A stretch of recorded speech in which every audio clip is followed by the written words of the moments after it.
सुप्रभात। Nagesh करंजकी orchid school के इस चैनल पर आप सभी का स्वागत है। मैं आसिफा मुल्ला, हिंदी विषय अध्यापिका, आपके सामने कक्षा 8वीं की पाठ्य पुस्तक वसंत भाग 3 का पाठ क्रमांक 17 बाज और सांप लेकर उपस्थित हूँ, जिसके लेखक हैं निर्मल वर्मा। तो देखिए बच्चों, हमने इससे पहले की तासिका में कुछ भाग जो है वो पढ़ा और समझा था, तो उसकी थोड़ा सा पुनरावृत्ति करके हम आगे बढ़ते हैं कि यहाँ पर निर्मल वर्मा जी ने हमें कायरता और वीरता के बारे में उदाहरण दिया है। सांप जो है वो कायरता का प्रतीक है और बाज जो है वो वीरता का प्रतीक है। ये इन उदाहरणों के द्वारा हमें लेखक ने बताया है कि किस तरह से हम जो है हमारे जीवन में संघर्ष करते हुए हम आगे बढ़े। हमारे जीवन में जो जितने भी हादसे होते हैं वो जो है हमें उनका सामना करते हुए हमें आगे बढ़ना है। यही बातें हमको यहाँ पर बताई हैं लेखक ने। तो यहाँ पर सांप और बाज जो है वो अलग अलग व्यक्तिमत्व वाले हैं।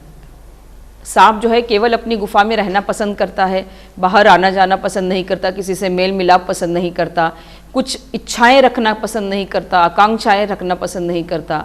और उसके विरुद्ध जो है बाज जो है वो जो है खुले आकाश में उड़ना पसंद करता है। उसकी वो अंतिम सांसें गिनते रहता है, फिर भी उसकी इच्छा जो है वो खुले आकाश में उड़ने की होती है। अर्थात वो इतना जो है वो एम्बिशियस होता है, उसको जीवन में जो है वो आगे बढ़ना होता है। इनके दोनों के बीच का वार्तालाप, यही इस पाठ में लेखक ने हमें इन दोनों के बीच के वार्तालाप के द्वारा हमें बताया है कि हमें हमेशा जो है वो बहादुरी और वीरता से अपने जीवन में जितने भी संघर्ष आते हैं उनका हमें सामना करना है।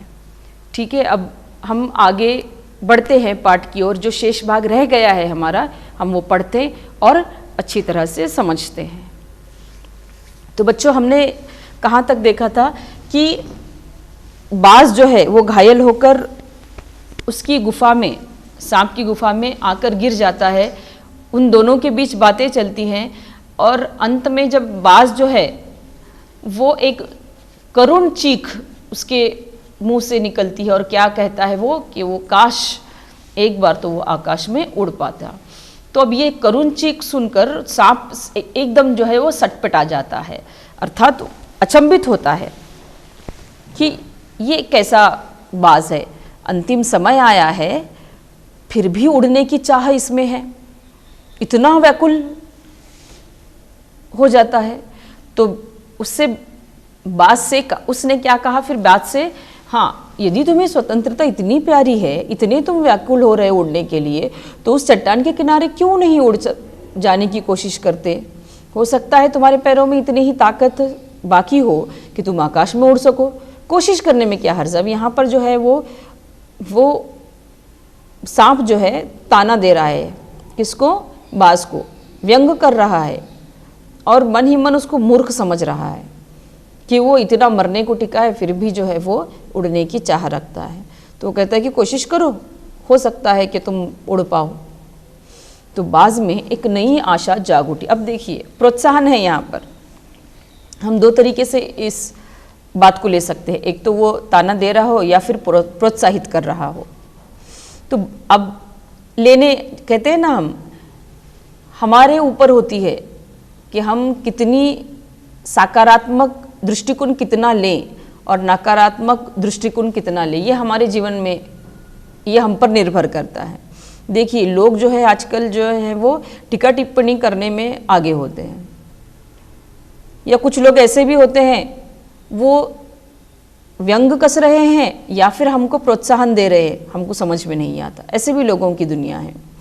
तो हमें क्या करना है, कैसे भी लोगों से हम मिलें, हमारी जो मुलाकात है वो किस भी तरह के लोगों से हो, लेकिन हमें ये याद रखना है, निगेटिविटी नहीं लेनी है, हमें नकारात्मक दृष्टिकोण को अपनाना नहीं है, हमें जो है सकारात्मक दृष्टिकोण ही अपनाना है। अब यहाँ पर बाज जो है वो ये नहीं सोचता कि वो सांप जो है उसको मूर्ख समझकर व्यंग कस रहा है या फिर उसको सही में प्रोत्साहन कर रहा है, लेकिन बाज जो है वो क्या करता है, केवल सकारात्मक दृष्टिकोण लेता है, अर्थात उसकी आशा जाग उठती है उसकी बात सुनकर कि कोशिश करने में क्या हर्ज है, उसकी आशा जाग उठती है।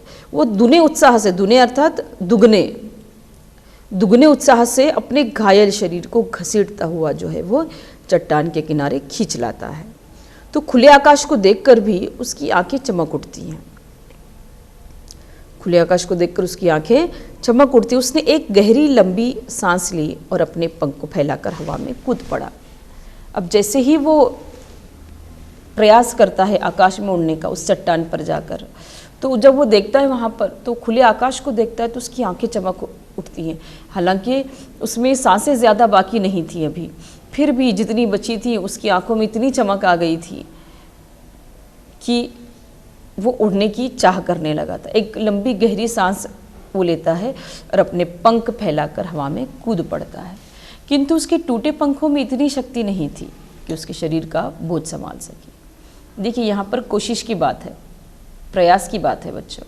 उसमें शक्ति नहीं थी उसके टूटे पंखों में कि वो जो उसके शरीर का बोझ है वो जो संभाल सके, पर पत्थर सा उसका शरीर लुढ़कता हुआ नदी में जा गिरा। उसका जो शरीर है उड़ नहीं सकता था और वो क्या हो जाता है, लुढ़कता हुआ नदी में जा गिरता है। एक लहर ने उठकर उसके पंखों पर जमे खून को धो दिया, उसके थके मांदे शरीर को सफ़ेद फैन से ढक दिया, फिर अपनी गोद में समेटकर उसे अपने सात सागर की ओर ले चली। देखिए कितने अच्छे शब्दों में यहाँ पर लेखक ने ये बातें पिरोकर हमें बताई हैं कि जब वो लुढ़कते हुए नदी में जा गिरता है तो एक लहर उठकर उसके पंखों पर जो खून जमा है वो धो देती है, और दूसरी लहर जो है वो उसके थके मांदे शरीर को सफ़ेद फैन की तरह ढक देती है, अर्थात वो पानी में गिर जाता है, डूब जाता है। तो वो जो है उसका लाल रंग जो है खून का वो निकल जाता है, सफ़ेदी आ जाती है, और अपनी गोद में फिर समेट कर वो कहाँ ले जाती है, नदी सागर की ओर ले चलती है। अब लहरें चट्टानों पर सिर धुनने लगी, मानो बाज की मृत्यु पर आंसू बहा रही हूँ, अर्थात बाज तो ख़त्म हो गया क्योंकि उसकी ताकत नहीं थी, फिर भी उड़ने की चाह रखता था और वो नदी में उड़ने की कोशिश करता है पर नदी में जा गिरता है और मृत्यु प्राप्त होती है उसको। तो जो लहरें हैं वो चट्टानों पर सिर धुनने लगी, अर्थात टकराने लगी चट्टानों को, सिर धुनना अर्थात धुनने लगी, जैसे ऐसे लग रहा था जैसे वो बाज की मृत्यु पर आंसू बहा रही हैं। धीरे धीरे समुद्र के असीम विस्तार में बाज आँखों से ओझल हो गया, अर्थात नदी जो बहा के ले गई उसको, तो धीरे धीरे विस्तार में जो है समुद्र के वो बाज जो है वो आँखों से ओझल हो गया था। तो चट्टान की खोखल में बैठा हुआ सांप बड़ी देर तक बाज की मृत्यु और आकाश के लिए उसके प्रेम के विषय में सोचता रहा। तो ये सब कुछ देख रहा था, उसने प्रोत्साहन भी दिया था, पर जब ये ख़त्म हो जाता है बाज, ये उसकी हर हरकत जो है वो देखते रहता है। चट्टान की खकोल में बैठा हुआ ये बहुत देर से वो देखते रहता है उसको, वो बाज की मृत्यु और आकाश के लिए उसका प्रेम कितना था ये विषय में वो सोचते रहता है। आकाश की असीम शून्यता में ऐसा क्या आरक्षण छिपा है जिसके लिए बाज ने अपने प्राण गंवा दिए। वो सोचने लगा कि इस असीम आकाश की शून्यता में, अर्थात यहाँ कुछ नहीं है, आकाश में जो है वो कुछ नहीं है, खालीपन है। ऐसे किसे लगता है? आकाश के लिए सांप को लगता है। वो सोचने लगता है कि आकाश में ऐसा क्या था, क्या आकर्षण था जिसके लिए बाज ने अपने प्राण तक गंवा दिए। हो सकता था जब वो अगर आकाश में उड़ने का प्रयास नहीं करता तो हो सकता था वो ठीक भी हो जाए, ऐसा वो सोचने लगा। उसने ऐसे ही प्राण गंवा दिए, वो खुद तो मर गया लेकिन मेरे दिल का चैन अपने साथ ले गया। अब वो सोच, अब देखिए यहाँ पर दो अलग अलग पात्र यहाँ पर दिए हैं लेखक ने हमें, जो अलग अलग जिनकी सोच है। तो सोचने लगता है सांप, वो तो मर गया लेकिन मेरे लिए मेरा सुख चैन वो ले गया। उसने ये मजबूर कर दिया मुझे सोचने पर कि मैं जो संतुष्टि का जीवन जी रहा हूँ वो क्या सही है क्या? मैंने क्यों अपनी इच्छाओं को पूरा नहीं किया? मैं भी खुले आकाश में गया नहीं, अपने गुफा को छोड़कर दूसरी ओर मैं घूमा नहीं। इस तरह से उसका जो चैन था वो बाज जो है वो लेकर गया। न जाने आकाश में क्या ख़जाना रखा है, एक बार तो मैं भी वहाँ जाकर उसके रहस्य का पता लगाऊंगा, चाहे कुछ देर के लिए ही हो, कम से कम उस आकाश का स्वाद तो चखूंगा। इस तरह से उसका मन व्याकुल हो गया, सांप का मन। वो सोचने लगा कि इस आकाश के खजाने को मुझे देखना ही चाहिए, वहाँ जाना ही चाहिए। इसका क्या रहस्य है जो बाज ने अपने प्राण गंवा दिए इस आकाश में जाने उड़ने के लिए। तो वो कहता है कि अब मैं ज़्यादा नहीं तो नहीं, कुछ देर के लिए क्यों नहीं होता, मैं ज़रूर उस आकाश का स्वाद ज़रूर चखूँगा। इस तरह से वो सांप की सोच जो है यहाँ पर लेखक ने हमें बताई है। तो यह कहकर सांप ने जो है अपने शरीर को सिकोड़ा। सांप क्या करता है, अपने शरीर को सिकोड़ा और आगे रेंगकर अपने को आकाश की शून्यता में छोड़ दिया। धूप में क्षण भर के लिए सांप का शरीर बिजली की लकीर सा चमक गया, अर्थात अब वो उड़ तो नहीं सकता था, तो उसने अपने शरीर को सिकोड़ा और रेंगा और निकला बाहर, गुफा के बाहर निकला, आकाश की शून्यता को उसने छोड़ दिया। धूप में जब जाता है तो ऐसे लगता है सांप का शरीर जो है वो बिजली की लकीर की तरह चमकने लगता है। किंतु जिसने जीवन भर रेंगना सीखा था वो भला क्या उड़ पाता, नीचे छोटी छोटी चट्टानों पर धप से जा गिरा। ईश्वर की कृपा से बेचारा बच गया, नहीं तो मरने में क्या कसर बाकी रही थी, सांप हंसते हुए कहने लगा। तो अब वो मैंने अभी कहा कि वो उसको तो पंख नहीं है, वो उड़ नहीं सकता, तो फिर भी वो कोशिश करता है कि देखते हैं, चलो उड़ने का आनंद भी लेते हैं। तो जब अब उसका शरीर जो है वो मोटा होता है ना, तो वो जैसे ही चट्टानों से कूदता है तो धप करके गिर जाता है। अब ईश्वर की असीम कृपा उस पर होती है तो वो बच जाता है और सोचने लगता है, अपने आप पर ही हंसते हुए कहता है कि मरने में कुछ कसर बाकी नहीं रही थी, मरने तक तो वो पहुंच गया था। वो हंसते हुए अपने आप से कहता है, सो उड़ने का यही आनंद है, भर पाया मैं तो। पक्षी भी कितने मूर्ख हैं, धरती के सुख से अनजान रहकर आकाश की ऊंचाइयों को नापना चाहते थे, किंतु अब मैंने जान लिया कि आकाश में कुछ नहीं रखा, केवल ढेर सारी रोशनी के सिवा वहाँ कुछ भी नहीं। शरीर को संभालने के लिए कोई स्थान नहीं, कोई सहारा नहीं।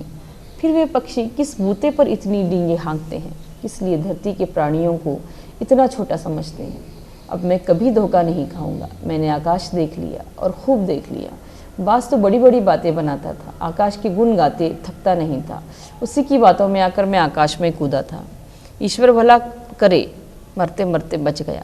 अब तो मेरी यह बात और पक्की हो गई है कि अपनी खोखल से बड़ा सुख और कहीं नहीं है। धरती पर रेंग लेता हूँ, मेरे लिए ये बहुत कुछ है। मुझे आकाश की स्वच्छंदता से क्या लेना देना, न वहाँ छत है, न दीवारें हैं, न रेंगने के लिए ज़मीन है।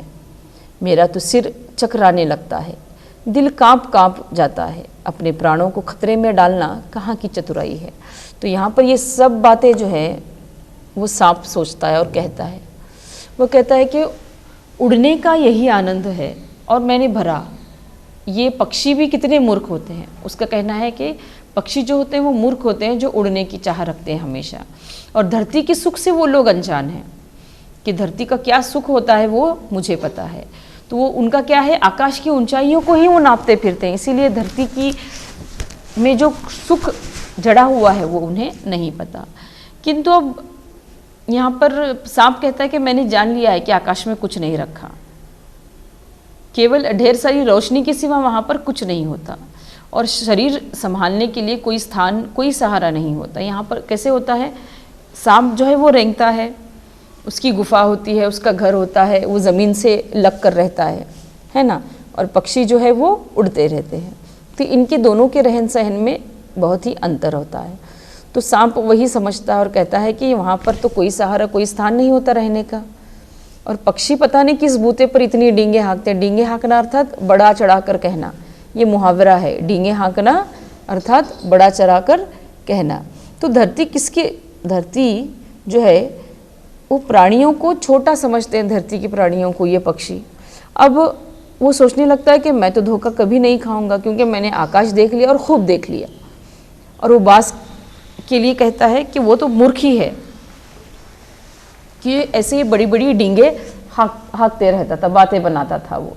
तो आकाश के गुण गाते थकता नहीं था और उसी आकाश ने उसकी जान ले ली। इस तरह से सोचने लगता है सांप। तो वो उसकी बातों में आकर वो भी आकाश में कूदा था, पर ईश्वर भला करे, मरते मरते बच गया। मतलब उसके बच जाने पर वो बहुत ही ईश्वर का धन्यवाद करता है। तो अब तो वो कहता है कि अब तो ये बात और भी पक्की हो गई कि अपनी खोखल से बड़ा सुख और कहीं नहीं। तो वो क्या कहना चाहता है यहाँ पर सांप, ये तो बात बहुत ही पक्की है कि अपना जो घर होता है, अपनी जो खोखल होती है, वो उससे बड़ा सुख जो है वो कोई नहीं होता।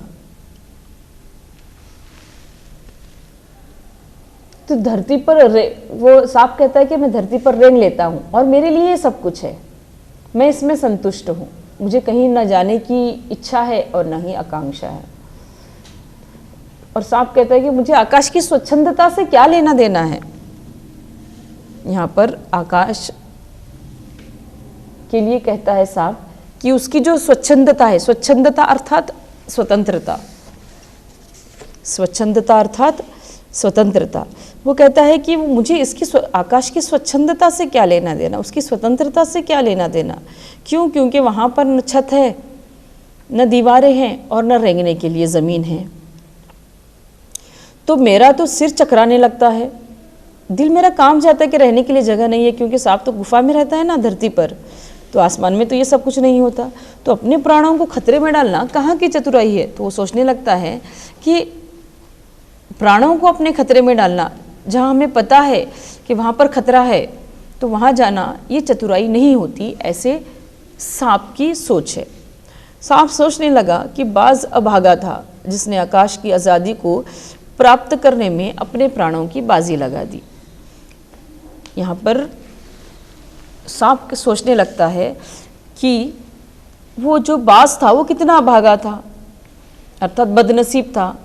तो वो आकाश की आज़ादी को प्राप्त करने में इतना खो गया था कि उसने ये भी नहीं सोचा कि मेरे पंख जो हैं वो ज़ख्मी हो गए हैं, मेरे पैरों में उड़ने की ताकत नहीं है, यदि मैं उड़ने का प्रयास करूँगा तो मैं नीचे गिरकर ख़त्म हो जाऊँगा। ये भी नहीं सोचा उसने। इतना उस पर आज़ादी का, आकाश में उड़ने का भूत सवार था और उसने अपनी प्राणों की बाजी लगा दी वहाँ पर। किंतु कुछ देर सांप के आश्चर्य का ठिकाना नहीं रहा। उसने सुना चट्टानों के नीचे से एक मधुर रहस्यमय गीत की आवाज़ उठ रही है। पहले उसे अपने कानों पर विश्वास नहीं हुआ, किंतु कुछ देर बाद गीत के स्वर अधिक साफ सुनाई देने लगे। वह अपनी गुफा से बाहर आया और चट्टान से नीचे झांकने लगा। सूरज की सुनहरी किरणों में समुद्र का नीला जल झिलमिला रहा था। चट्टानों को भिगोती हुई समुद्र की लहरों में गीत के स्वर फूट रहे थे। लहरों का यह गीत दूर दूर तक गूंज रहा था। देखिए बच्चों, यहाँ पर जो है सांप को और थोड़ा सा आश्चर्य का ठिकाना नहीं होता जब वो एक गीत सुनता है। उसने क्या सुना कि चट्टानों के नीचे से एक मधुर और बहुत ही रहस्यमय गीत की आवाज़ें उठ रही थी। और पहले उसे अपने कानों पर विश्वास नहीं होता कि ये मधुर गीत जो है वो किसके लिए गाया जा रहा है। लेकिन कुछ देर के बाद गीत के स्वर जो है बहुत अच्छी तरह से साफ सुनाई देने लगते हैं। तो वो अपनी गुफा से बाहर आता है कि गीत की आवाज़ कहाँ से आ रही है, इतना मधुर कंठ है। इस तरह से वो सोचता है और देखने के लिए बाहर आ जाता है कि ये गीत कौन गा रहा है। और क्या करता है, वो चट्टान से नीचे झांकने लगता है। सूरज की सुनहरी किरणों में समुद्र का नीला जल झिलमिला रहा था। अब वहाँ पर बाहर आने के बाद क्या देखता है वो कि सूरज की सुनहरी किरणें जो है, जो सूरज ने सुनहरी किरणें अपनी फैला दी हैं, समुद्र का नीला जल जो है वो झिलमिला रहा है उन सूरज की किरणों में, तो वो देखता है और चट्टानों को भिगोती हुई समुद्र की लहरों में गीत के स्वर फूट रहे थे। तो वो आश्चर्य हो जाता है, आश्चर्य में पड़ जाता है। बाहर आके देखता है तो क्या देखता है, वहाँ पर जो लहरें हैं वो जो हैं इतने मधुर कंठ से गीत गा रही हैं। अब देखिए, अभी आप सोच में पड़ जाओगे कि वो समुद्र की लहरें कैसे गीत गाती हैं, उन्हें कौन सा गीत आता है। तो बच्चों, वो जैसे हमारे गीत होते वैसे गीत नहीं गाती, बल्कि उनके लहरों का शोर ही सांप को ऐसे लगता है कि वो गीत गा रही हो, है ना। तो लहरों का यह गीत दूर दूर तक गूंज रहा था। तो सांप को जो है उसका जो शोर है लहरों का, वो दूर दूर तक गूंज रहा था। देखिए, एक तो सोच जो है उसकी बदल गई थी सांप की। बास की बातों ने कुछ उसकी सोच पर थोड़ा सा असर किया था। अब ये जो गीत, जो स्वर है, उसको ऐसे लग रहा था ये जो गीत है, ये जो स्वर लहरों का है, आवाज़ है, वो भी उसको कुछ सीख दे रही हैं। तो सांप ने सुना लहरें मधुर स्वर में गा रही थी। सांप ने सुना कि लहरें जो है वो मधुर स्वर में गा रही थी। हमारा यह गीत उन साहसी लोगों के लिए है जो अपने प्राणों को हथेली पर रखे हुए घूमते हैं। और क्या कह रही थी वो लहरें समुद्र की, कि वो जो गीत गा रही हैं वो एक साहसी गीत, साहसी लोगों के लिए है। अर्थात जो वीर होते हैं ऐसे लोगों के लिए वो गीत गा रही हैं, कि जो अपने प्राणों को हथेली पर रखे होते हैं। अब देखिए बच्चों, ये प्राण हथेली पर रखना ये भी एक मुहावरा है। अर्थात अपने प्राण जो है वो खतरे में डालना, प्राण हथेली पर रखना अर्थात जान की परवाह न करना, ये एक मुहावरा है। आपको परीक्षा में जो है वो मुहावरे भी हैं, 3 या 4 मार्क्स के लिए आते हैं। तो आपको उसके साथ साथ अर्थ लिखना है पहले मुहावरे का। जैसे अब यहाँ पर एक कौन सा मुहावरा है, प्राणों को हथेली पर रखना, तो इसका अर्थ लिखेंगे पहले। 1 मार्क का होता है एक मुहावरा, 1 मार्क का। लेकिन कुछ बच्चों की आदत होती है वो अर्थ लिखते हैं छोड़ देते हैं, वाक्य में उसका प्रयोग नहीं करते। और कुछ बच्चे कैसे करते हैं, अर्थ भी लिखते हैं, लेकिन जब मुहावरा वो लिखते रहते हैं ना, तो उसका अर्थ जो है उसका प्रयोग वो वाक्य में करते हैं। लेकिन वो वैसे नहीं करना है, अर्थ लिखना है, वाक्य में प्रयोग किसका होगा, मुहावरे का होगा। जैसे यहाँ पर देखिए, मैं आपको एक उदाहरण देती हूँ। प्राणों को हथेली पर रखना अर्थात क्या है, जान की परवाह न करना, ये हुआ उसका अर्थ। जान की परवाह न करना, ये हुआ उसका अर्थ। अब इसका वाक्यों में प्रयोग कैसे करेंगे, अब देखिए यहीं पर उदाहरण यही लेते हैं कि चतुर बाज जो है उसने अपने प्राणों को हथेली पर रखा था। अर्थात मैंने क्या प्रयोग किया, मुहावरे का प्रयोग किया वाक्य में, मैंने अर्थ का प्रयोग नहीं किया। और दूसरा उदाहरण लेते हैं हम हमारे वीर सैनिकों का, कि सरहद पर जो है सैनिक, हमारे हिंदुस्तानी सैनिक अपनी जान जो है वो हथेली पर रखे हुए होते हैं, है ना। अर्थात इस तरह से तुम्हें उदाहरण में जो है, वाक्य में जो है मुहावरे का उपयोग करना है। अर्थ लिखना है, लेकिन जब आप लोग वाक्य बनाओगे उसका, तो मुहावरे का उपयोग उसमें करें, न कि अर्थ का। ठीक है, ये थोड़ा सा उसमें से जुड़ा हुआ लगा मुझे, इसलिए मैंने ये कंसेप्ट थोड़ा सा आपको बता दिया। और ये जो है कॉमन गलतियां हैं जो आप लोग हमेशा करते हो। 1 मार्क तो आसानी से मिल जाता है, लेकिन उलझन में पढ़कर आप वाक्य में अर्थ लिखते हो, और वाक्य में मुहावरे का इस्तेमाल करना होता है, अर्थ का नहीं, अर्थ सिर्फ लिखना होता है। ठीक है, चलिए हम आगे बढ़ते हैं अभी। तो यहाँ पर वो जो गीत है, ये वो जो यशोगान है, जो समुद्र की लहरें बताती हैं, तो वो जो है वो किसके लिए है, जो ज़िंदगी में हर खतरे का बहादुरी से सामना करते हैं, जो अपनी जान प्राण जो है वो हथेली पर रख कर घूमते हैं, अर्थात बहादुर लोगों के लिए, साहसी लोगों के लिए। चतुर वही है जो प्राणों की बाजी लगाकर जिंदगी के हर खतरे का बहादुरी से सामना करे। यहाँ पर लेखक वही कह रहे हैं। चतुर कौन है, चतुर मनुष्य वही है जो प्राणों की बाजी लगा दे अपने जीवन का संघर्ष कि आगे बढ़ने के लिए, अपने जीवन में आगे बढ़ने के लिए हर संघर्षों का सामना करना पड़े, उसको डर कर, उसको देखकर थक न जाए, या संघर्षों के बीच जो कष्ट होते हैं उन कष्टों से न डरे, बल्कि अपने जीवन में साहस से आगे बढ़े, बहादुरी से आगे बढ़े। ऐसे ही लोग चतुर होते हैं। और निडरबाज, शत्रुओं से लड़ते हुए तुमने अपना कीमती रक्त बहाया है, पर वह समय दूर नहीं है जब तुम्हारे खून की एक एक बूंद जिंदगी के अंधेरे में प्रकाश फैलाएगी और साहसी बहादुर दिलों में स्वतंत्रता और प्रकाश के लिए प्रेम पैदा करेगी।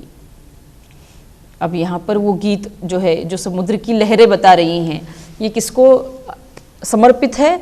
ये बाज को समर्पित है। और उस गीत में उन्होंने क्या कहा है कि ओ निडर बाज, अर्थात निडर अर्थात जिसको डर न हो, साहस हो जिसमें। तो वो कहती है समुद्र की लहरें कि शत्रुओं से लड़ते हुए तुमने अपना कीमती रक्त जो है वो बहाया है। अब वो समय दूर नहीं है कि तुम्हारे खून की एक एक बूंद जो है वो जिंदगी के अंधेरे में वो प्रकाश फैलाएगी और साहसी और बहादुर दिलों में जो है स्वतंत्रता और प्रकाश के लिए प्रेम पैदा करेगी। अर्थात ये इससे प्रोत्साहन मिलेगा, दूसरों को इससे प्रोत्साहन मिलेगा कि ज़िंदगी में जो है वो किस तरह से हमें बहादुरी से, साहस से आगे बढ़ना है। इस तरह से ये जो तुम्हारी कुर्बानी है वो लोगों को उत्साहित करेगी। तुमने अपना जीवन बलिदान कर दिया किंतु फिर भी तुम अमर हो। यहाँ पर समुद्र की लहरें अपने गीत द्वारा क्या क्या कह रही हैं कि तुमने अपने जीवन का बलिदान कर दिया, अपने अंतिम समय में भी उड़ने की चाह रखी, उड़ने का प्रयास किया, तो तुमने इसलिए अपना जीवन बलिदान कर दिया, लेकिन फिर भी तुम अमर हो। क्यों अमर है? क्योंकि तुमने संघर्ष का सामना करते हुए अपनी अंतिम सांसें ली। देखिए बच्चों, कोई हमें युगों युगों तक याद रखे या फिर हमारा नाम जो है वो स्वर्ण अक्षरों में लिखा जाए, इसके लिए हमें वीर और साहसी होना तो अति आवश्यक है। क्योंकि सुनहरे अक्षरों में जो नाम लिखा जाता है वो किसी कायर का नाम नहीं लिखा जाता है ना। कोई महान विभूतियाँ हैं तो ही उनका नाम जो है वो सुनहरे अक्षरों में लिखा जाता है, उनकी बहादुरी के कारनामे लिखे जाते हैं, उनके व्यक्तिमत्व के बारे में कहा जाता है। उसी तरह से अमर जो होते हैं वो हर कोई नहीं होता। मरणोपरांत अमर होने की उपाधि जो है वो हर किसी को नहीं मिलती। जो किसी की सहायता करता है, जो किसी के संघर्ष में सहायता करता है, बहादुर होता है, निडर होता है, ऐसा प्रखर व्यक्तिमत्व होता है उसका, तो ऐसे ही लोग अमर हो जाते हैं। तो यहाँ पर समुद्र की लहरें जो हैं वो क्या कहती हैं बाज को कि तुम्हारा जो है वो, तुम्हारी मृत्यु तो हो गई लेकिन तुम अमर हो, तुम्हारा जो जीवन है तुमने बलिदान कर दिया। ये एक प्रेरणा दी दूसरों को कि साहस और बहादुरी से किस तरह से आगे बढ़ा जाता है, तो इसलिए तुम अमर हो। जब कभी साहस और वीरता के गीत गाए जाएंगे तो तुम्हारा नाम बड़े गर्व और श्रद्धा से लिया जाएगा। यहाँ पर समुद्र की लहरें अंततः क्या कह रही हैं कि तुम्हारा बलिदान जो है वो कभी खाली नहीं जाएगा और तुम अमर हो। लोग जो है तुम्हें हमेशा याद रखेंगे, तुम्हारे साहस के लिए, तुम्हारी वीरता के लिए तुम्हें याद रखेंगे। और जब कभी साहस और वीरता के गीत गाए जाएंगे तो तुम्हारा नाम जो है हर कोई बड़े गर्व और श्रद्धा से लेगा। हमारा गीत जिंदगी के उन दीवानों के लिए है जो मर कर भी मृत्यु से नहीं डरते।